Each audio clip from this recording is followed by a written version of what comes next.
A 30-second mistake you are making every single ride is quietly destroying your $4,000 engine. Another startup error is warping your wear ring beyond repair. And the fuel you bought at the marina last month is already corroding your high-pressure fuel pump from the inside out. Here's what hurts the most. You could run your Sea-Doo, Kawasaki, or Yamaha for 3,000 hours instead of 800. The difference is not luck, and it is not which brand you bought. It is 8 critical habits that rental operators follow religiously, while weekend riders skip them constantly.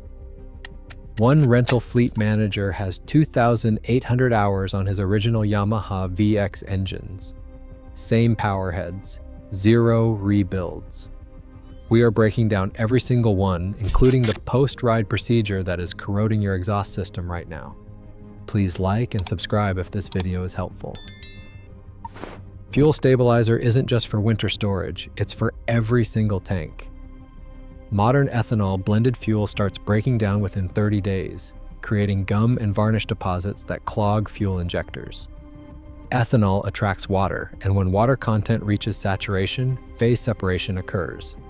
The ethanol-water mixture drops to the tank bottom, and if your fuel pickup draws that mixture, you are looking at complete fuel system failure. Add fuel stabilizer at every fill-up before adding fuel. Use marine-specific stabilizers like Startron or Stabil 360 Marine. Add 1 ounce per 3 gallons. That is 15 cents per gallon for insurance against fuel system failure that costs thousands to repair. Commercial rental operators with skis exceeding 3,000 hours treat every tank without exception. Your high-pressure fuel pump costs $800 to replace on most models and will last twice as long with treated fuel. Install an aftermarket water separating fuel filter between your tank and engine for additional protection. This catches phase-separated water before it reaches your fuel system components. Never start your jet ski engine without water flowing through the cooling system. This is the fastest way to destroy your engine, and most riders do not realize how catastrophic even 30 seconds of dry running can be. Your jet ski's cooling system requires constant water flow the moment the engine starts. Without it, internal temperatures skyrocket within seconds, causing permanent damage.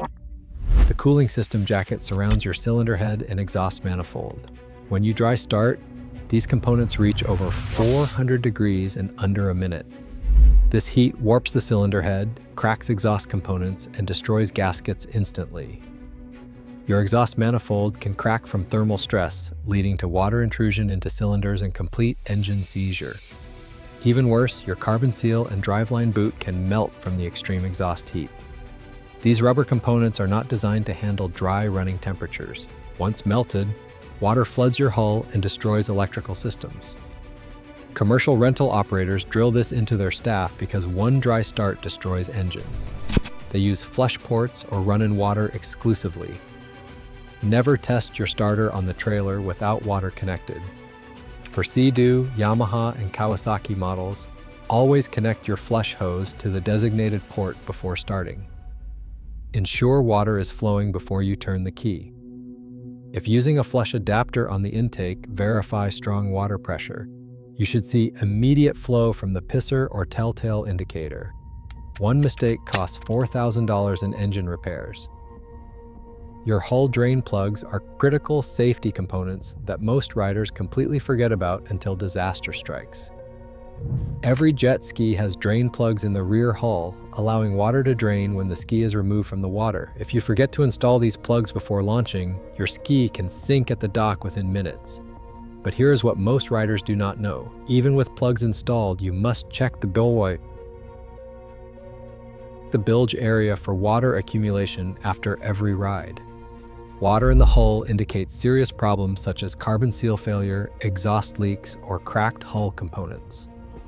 A small amount of water from deck drainage is normal, but significant accumulation means something failed. Check the bilge before and after every ride.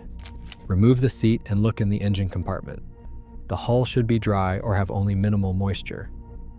If you find standing water, identify the source immediately.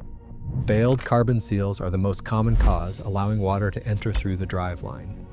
That water corrodes electrical connections, damages the starter motor, and can short out the ECU.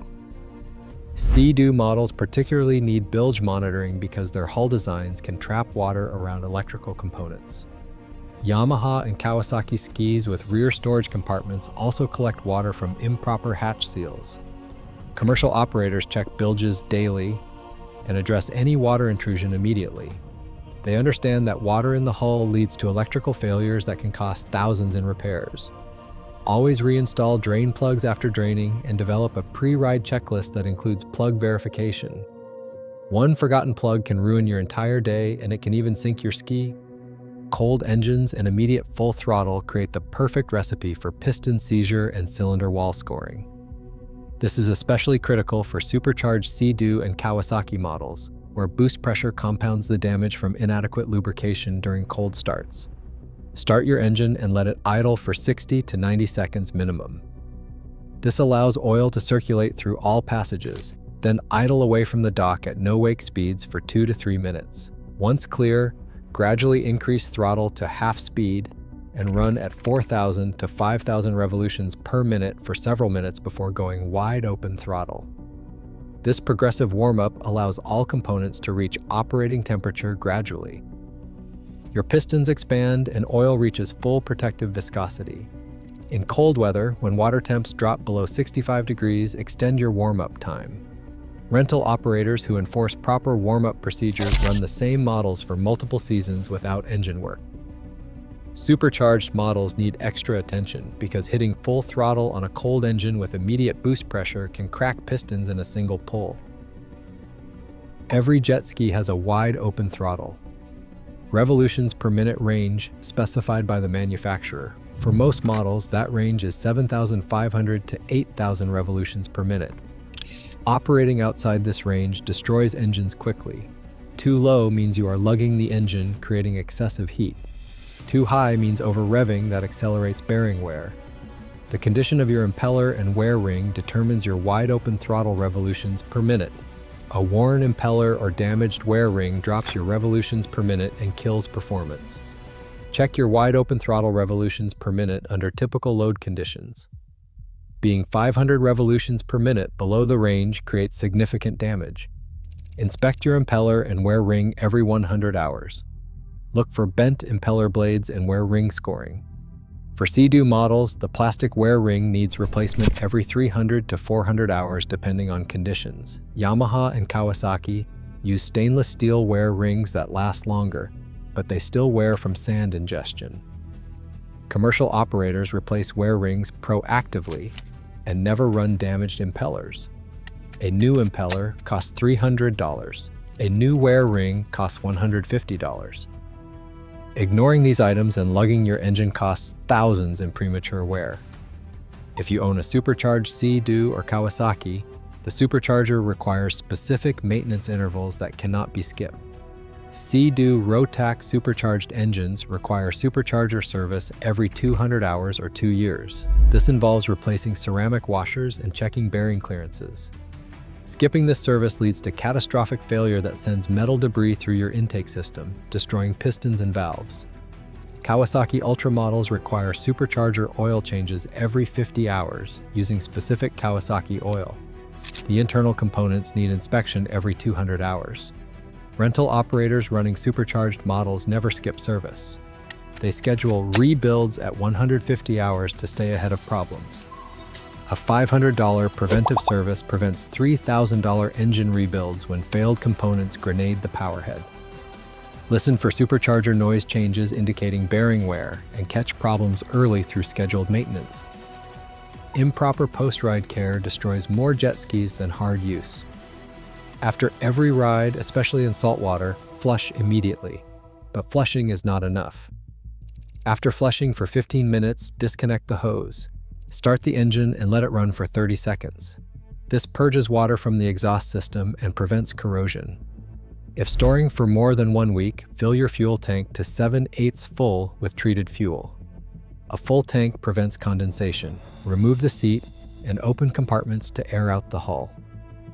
Moisture trapped inside creates corrosion on electrical components. For extended storage beyond 30 days, add fuel stabilizer at double concentration. Run the engine for 5 minutes to circulate treated fuel.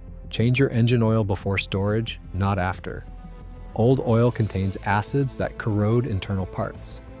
Fresh oil provides protection, store level or bow up to drain water from cooling passages. Cover with a breathable cover, never plastic tarps that trap moisture.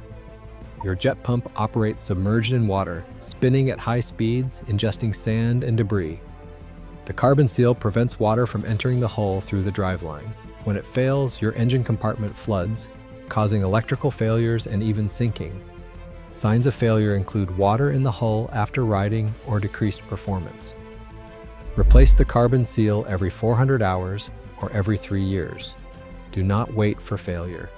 A carbon seal costs $60 and it takes 2 hours to replace. Ignoring this leads to flooded hulls and destroyed engines. Grease your driveline splines every 50 hours. The driveline splines connect your drive shaft to the impeller shaft and they experience tremendous torque. Without proper lubrication, they will wear and fail. Use marine-grade waterproof grease. This 10-minute service prevents $500 driveline repairs.